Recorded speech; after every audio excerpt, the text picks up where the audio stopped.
thanks for clicking on this video. I've got a small stack, a humble haul of some books here. My first Fairy Loot box, it's the YA box, because that's the only one that they're offering. Amazon Book Outlet, and then I've got a couple back here as well that are not in boxes, so maybe I'll start with those. I did just do a video about every single book on my physical TBR. I had 181, and then I got rid of 15, so that gets me down to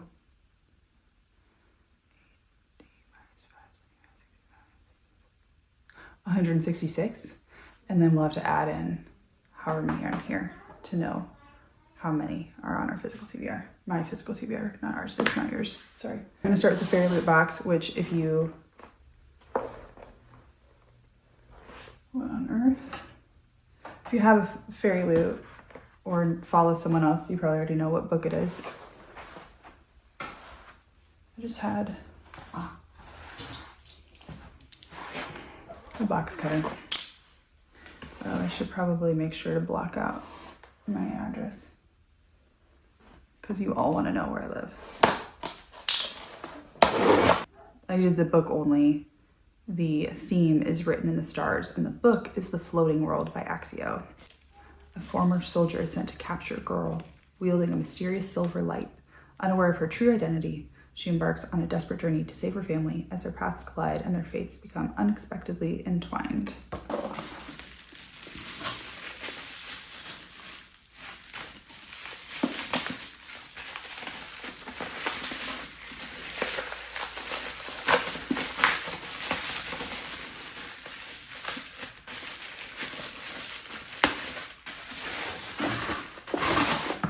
That is so pretty.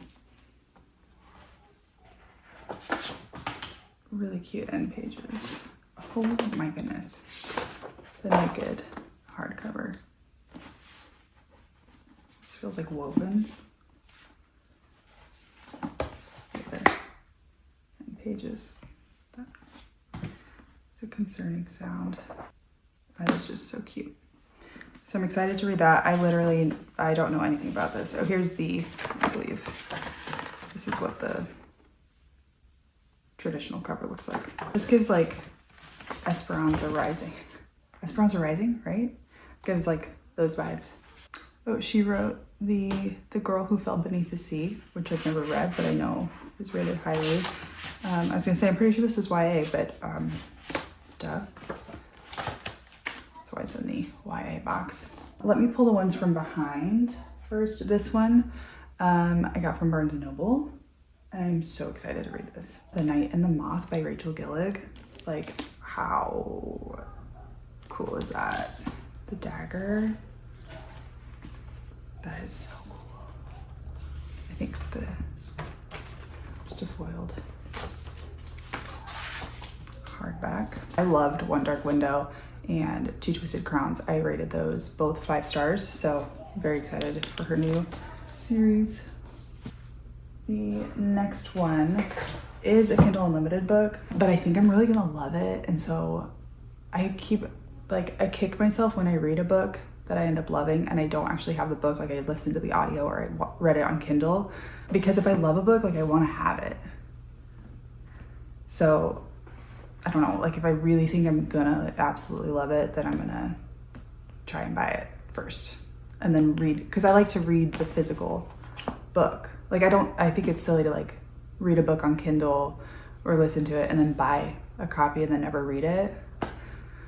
I've bought 2 copies of books that I've already read, but I'm going to do a reread for them. I did Beach Read and Things We Never Got Over because I could not pass up the stenciled edges.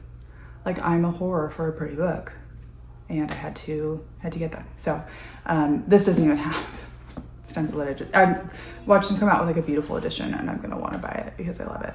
Anyway, I won't because I already own it. The next one is a romance, All Too Well. This is by Corinne Michaels. I have no idea what this is about. I was assigned to write an article about former college athletes, and I learned that the sexy single dad is my first interview. We love a single dad romance, and the stenciled edges. You know, I'm looking for a romance that gives me like that feeling that I just like love it and I love the characters and it just feels so good. Like I'm looking for another one of those. I think Happy Place did that. Beetroot did that. Emily Henry has the ability to do that for me basically every time. But yeah, so I want to find some new authors that elicit the same type of feeling. Not necessarily like similar books, but same feeling, you know?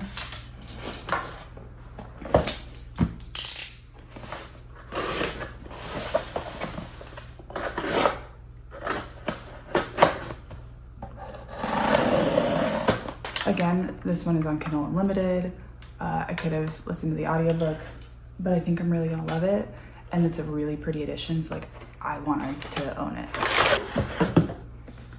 Shield of Sparrows by Devney Perry. I just can't, oh, this one has a dagger on it too. Same as The Night and the Moth. The Night and the Moth. Look at those end pages.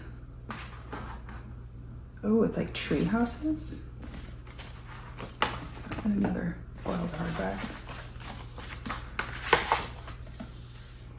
Being the sparrow isn't an honor, it's a trap. Oh, interesting. I wonder if that's like almost like From Blood and Ash vibes.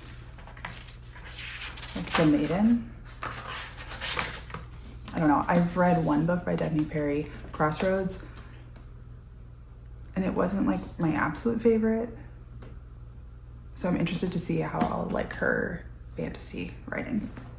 This is a book outlet box, which means that there are probably more books in it for my kids than there are for me.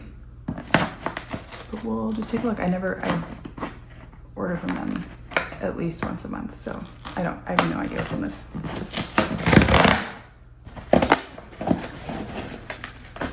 Also, their boxes are so annoying, right?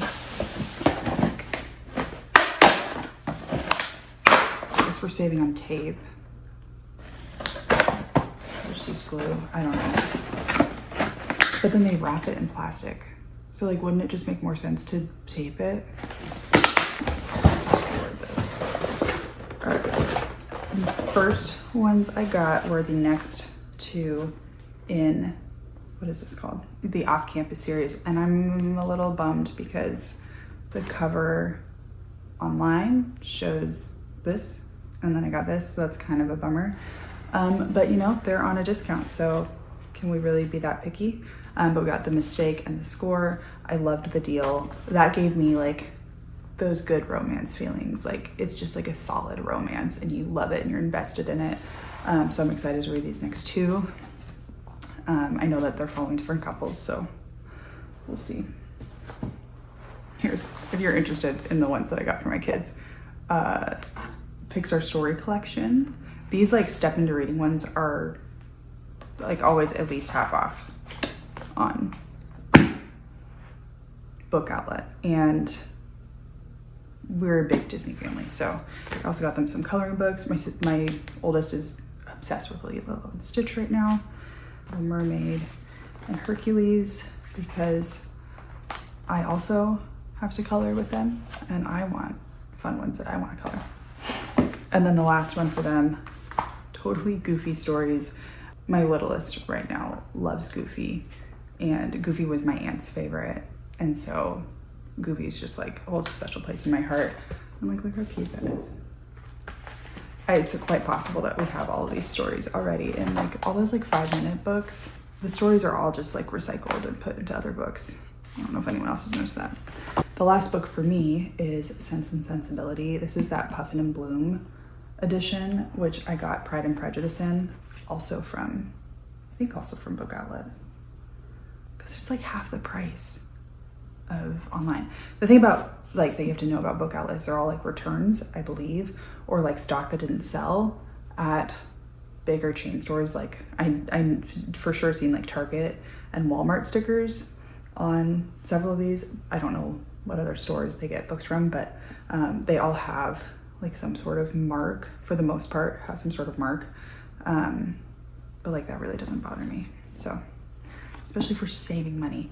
Like I'm not spending too much, I'm saving money. That's girl math. Like I said, a humble haul, 8 books. Okay, so nothing crazy, right? Because we're working on purchasing in moderation, right? Only what we need. I'd say, as I just mentioned, 181 book TBR. But now we're down to, what was that, 66 plus 8, 174. So we're still less than 181. It'd be great if I could get to like below 100 this year. You heard it here first, folks. We'll see if I can pick any of these in my next TBR jar, which I'll be doing probably next week. I don't know, people do it like the last week of the month, right? If you've not yet seen it, here is the video of every single book on my TBR. Thank you so much for watching. Like and subscribe. What is this? What is this? Don't do this. Please like and subscribe. Thanks, guys. Bye.